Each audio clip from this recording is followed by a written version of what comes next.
¿Cómo están, jóvenes estudiantes?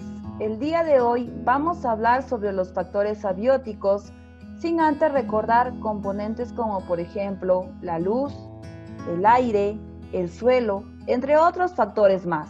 El día de hoy hablaremos del agua. Y una de las características y definición del agua, pues, que llega a ser el agua. El agua es un factor ambiental componente del biotopo, muy importante. El agua permite la vida de la biocenosis. En su conjunto, el agua va a formar lo que es la hidrosfera. También debemos saber que el agua ocupa cuarta parte de la superficie terrestre de todo el agua de la Tierra. Prácticamente un 99,7% es salada o está en hielo y solamente el 0,3% es apta para el consumo humano. Al agua químicamente se le conoce con el nombre de protóxido de hidrógeno y biológicamente se le conoce como la biomolécula inorgánica más abundante en el ser vivo. ¿Sabías que el 22 de marzo se celebra lo que es el Día Mundial del Agua? Y también, ¿sabías que al agua ecológicamente se le conoce como oro azul? Bueno, continuando con esos datos curiosos, vamos a pasar a detallar lo que son las propiedades del agua. Y una de las propiedades del agua llegamos a clasificar en propiedades físicas, en propiedades químicas y en propiedades biológicas. Dentro de las propiedades físicas vamos a tener que llega a ser organoléctrica. Y tú te preguntarás, ¿a qué se refiere la palabra organoléctrica? Se refiere a que el agua es prácticamente un líquido incoloro, es un líquido inodoro y transparente. En su forma pura y en grandes cantidades, el agua llega a ser de color azul o también de color verdoso, debido al reflejo de la xeriosfera y a la cantidad de algas y flora acuática en el cual se puede encontrar. Una de sus otras propiedades que podemos observar son los estados del agua. El agua en la naturaleza se encuentra en tres estados. Una de ellas llega a ser el sólido, como por ejemplo los polos, los nevados y las cordilleras. Otro llega a ser lo que son los líquidos, como por ejemplo los ríos y las lagunas. Y también se encuentra en estado gaseoso, como por ejemplo el vapor de agua, en el caso también de lo que son las nubes. Pasamos ahora a detallar cuando hablamos de densidad y de dilatación. Prácticamente la densidad y la dilatación es como representar al agua, pero numéricamente. Por ejemplo, en el caso cuando el agua está en estado sólido, su densidad llega a ser de 0,93 gramos por centímetro cúbico. En caso cuando se encuentra líquido, su densidad llega a ser de 1 gramo por centímetro cúbico. Y cuando se encuentra en estado gaseoso de 0,62 gramos por centímetro cúbico. ¿Sabías que los cuerpos se dilatan normalmente con el aumento de la temperatura? Sin embargo, el agua, por el contrario, también se dilata con la disminución de temperatura. Es por ello que tú te preguntarás, ¿por qué flota el hielo en el agua? Simple, porque el agua congelado pesa menos que el agua líquido. Es por ello que el hielo flota en el agua. Pasamos a detallar el punto de ebullición y el punto de fusión del agua. Cuando nosotros hablamos del punto de ebullición, esto va a variar de acuerdo a la presión de la altitud. Tú sabes que a mayor presión va a haber obviamente mayor temperatura. A menor presión atmosférica vamos a tener menor temperatura. Es por eso que tú te preguntarás, ¿por qué en Lima cocinan más rápido lo que son las menestras? Ya que en Lima el agua llega a ebullir a 100 grados Celsius. En cambio aquí en Huancayo llega a ebullir a 80 grados Celsius como máximo. Pasamos ahora a detallar por qué se le dice que es un regulador térmico. Y se le llama regulador térmico ya que el agua tarda en calentarse y enfriarse, por lo cual es una sustancia muy estable al calor. También diremos que el agua es un disolvente universal. Es disolvente universal, ya que el agua disuelve la mayoría de sustancias orgánicas e inorgánicas, excepto lo que son las grasas y los aceites. El agua también tiene una propiedad de capilaridad, ya que tiene la capacidad de subir o bajar por un pequeñísimo tubo capilar. También conocemos aquí a lo que es la tensión superficial. Observa aquí en el caso de lo que es la imagen. Como tú puedes observar, la tensión superficial es cuando el agua pone resistencia a la ruptura de la superficie externa. Inclusive, llega a permitir la caminata y deslizamiento de muchos insectos. ¿Sabías que, en el caso cuando hablamos de conducción, que en el agua pura llega a conducir mejor el calor? Pero también sabías que el agua impura conduce mejor la electricidad. Ojo con eso. Continuamos a lo que son las propiedades químicas del agua. Y una de las propiedades químicas del agua prácticamente llega a ser la descomposición del agua.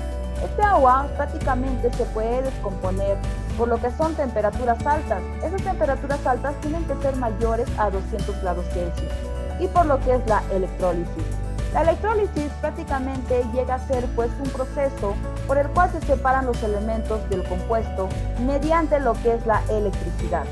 Se separan lo que son los elementos de hidrógeno y de oxígeno mediante un proceso que se le conoce como la electricidad, a la cual la vamos a llamar electrólisis.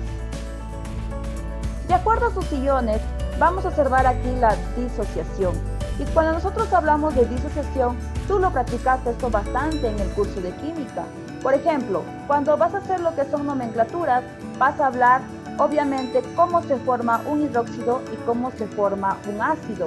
Entonces, diremos cómo se forma un hidróxido, óxido básico, más agua, se forma lo que es el hidróxido. Pero esto prácticamente están disociándose para que puedan formar. Como consecuencia a toda esta descomposición del agua, llega inclusive a llegar a formar lo que es la construcción de una escala de pH. Tú sabes que el pH del agua llega a ser neutro, pero cuando este pH disminuye, llega a tornarse un poco ácido. Y cuando esto de acá aumenta, llega a tornarse básico. Continuamos. Pasamos a lo que son las propiedades biológicas. Y con eso, ¿sabías que aquí lo que es una esponja de mar llega a tener prácticamente el 98% de su cuerpo está constituido por lo que es agua? ¿Sabías que una medusa y algunas algas contienen de 90 a 95% de agua en su organismo? Y nuestras células llegan a tener el 75 a 80% de agua. Como tú puedes observar acá, el agua biológicamente es utilizado como amortiguador y lubricante. Por ejemplo, en el caso de aquí de tu amiguita, de tu compañerita, que cualquier parecido a la realidad es pura coincidencia, ¿ok? Por ejemplo, aquí la señorita está corriendo y por lo tanto va a sentir lo que es un calor. Y cuando ella prácticamente va a sentir el calor, va a empezar a sudar. El agua va a absorber el calor del cuerpo, haciendo que esta personita se llegue a enfriar. También es un transporte de sustancias, como en el caso de nuestras células, mediante la membrana celular. Continuamos. Pasamos ahora a detallar lo que son las clases de agua. Y vamos a ver las clases de agua de acuerdo a su composición o pureza. De acuerdo a su composición o pureza, vamos a tener a las aguas naturales o también conocidas como aguas crudas. Estas son aquellas que se encuentran en la naturaleza, como por ejemplo en los ríos, en los lagos, en los mares. En cambio, el agua potable es apta para el consumo del hombre. Estas aguas son naturales de ríos o lagos, tratados mediante procesos físicos y químicos. Es por ello que es apta para el consumo humano.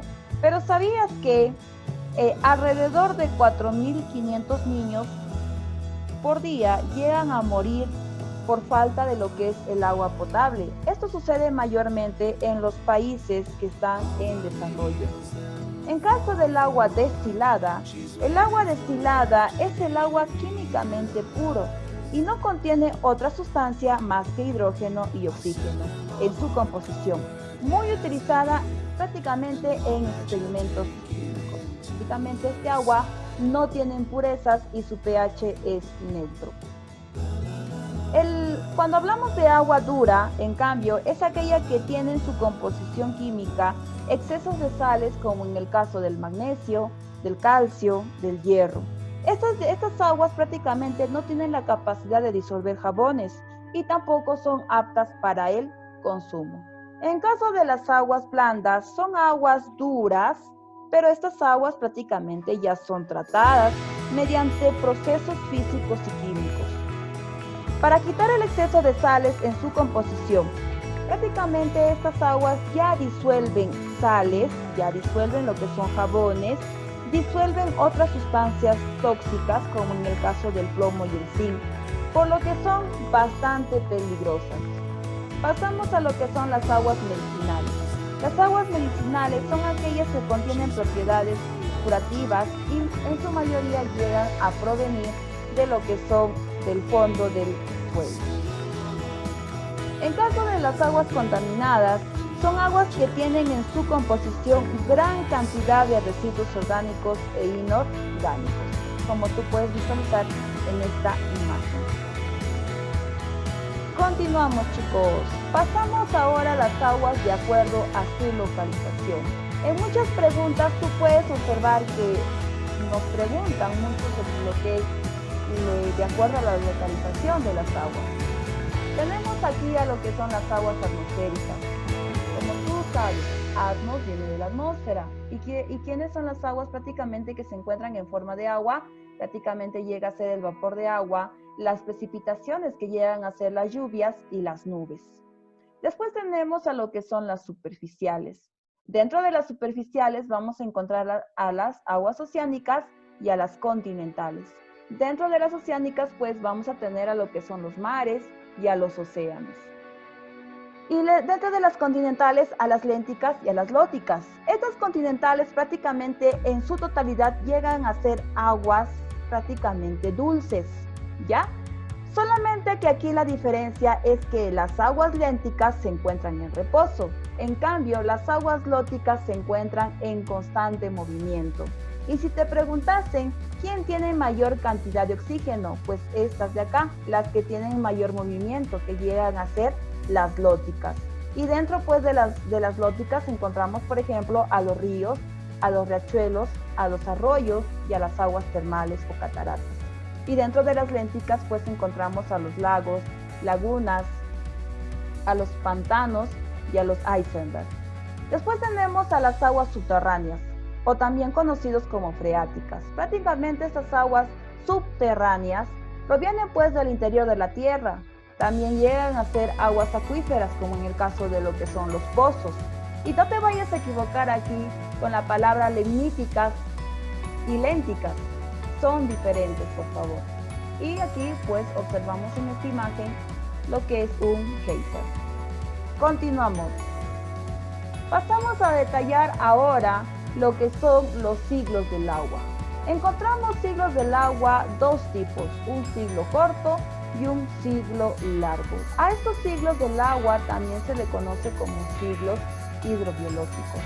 Estos siglos prácticamente van a iniciar ambos con lo que es el proceso de la evaporación. Y obviamente que si hablamos del siglo largo, obviamente aquí va a involucrar lo que son los seres vivos. En el siglo largo, pues, no solamente va a evaporar lo que es el agua. Esta evaporación se realiza gracias, obviamente, a lo que es el calor, que llega a influir en lo que son las aguas, en lo que son los mares, en lo que son los lagos, en lo que son los riachuelos. Prácticamente esto va a empezar a evaporar, formando lo que son nubes llenos de vapor de agua. Pero dentro de esa evaporación vamos a involucrar, por ejemplo, en el caso de los animales que realizan el proceso de la respiración. También en el caso de lo que son las plantas, que también respiran mediante lo que son sus pequeños poros, ¿ya? Ahora, en el caso de algunos, de repente por ahí, mediante de los seres humanos, en caso de los seres humanos que realizamos pues prácticamente el proceso de sudoración, también realizamos lo que es la evaporación. Esta evaporación llega a subir prácticamente a estas nubes, formando lo que es vapor de agua. Una vez que forma lo que es vapor de agua, va a llegar un punto en que estas nubes se van a enfriar. El vapor de agua que contiene se van a condensar y va a llegar un momento en que van a precipitar. Al momento de precipitar van a formar pues lluvias de temperaturas bajas y estas pueden producir pues lo que son nieves o lo que son granizos. De este modo el agua procedente principalmente del mar pasa a tierra firme. Una vez que sucede eso, el agua puede seguir diversos caminos. Parte de eso discurrirá pues sobre la superficie terrestre y también formará lo que son pues prácticamente torrentes, lagos, arroyos, ríos, que llevarán de nuevo el agua hasta lo que son los océanos, prácticamente formando nuevamente lo que es la condensación y el ciclo de evaporación de los mares y océanos y las masas de agua del mismo modo que inició todo este proceso. Ustedes verán pues que algunas precipitaciones van a caer sobre lo que es la superficie terrestre, en caso de lo que son los cerros más altos, a la cual pues este agua, mientras está cayendo con toda la tierra, se le va a conocer con el nombre de escorrentía. Y si el agua está cayendo pues prácticamente realizando lo que son agujeros, se le va a conocer con el nombre de percolación. ¿Ya? Entonces, chicos, ¿sabías también que se necesita aproximadamente 5.680 litros de agua para producir un barril de cerveza? Y aproximadamente 450 litros de agua para producir un solo huevo de gallina. Y por último, 200 litros de agua solo para producir un solo litro de Coca-Cola.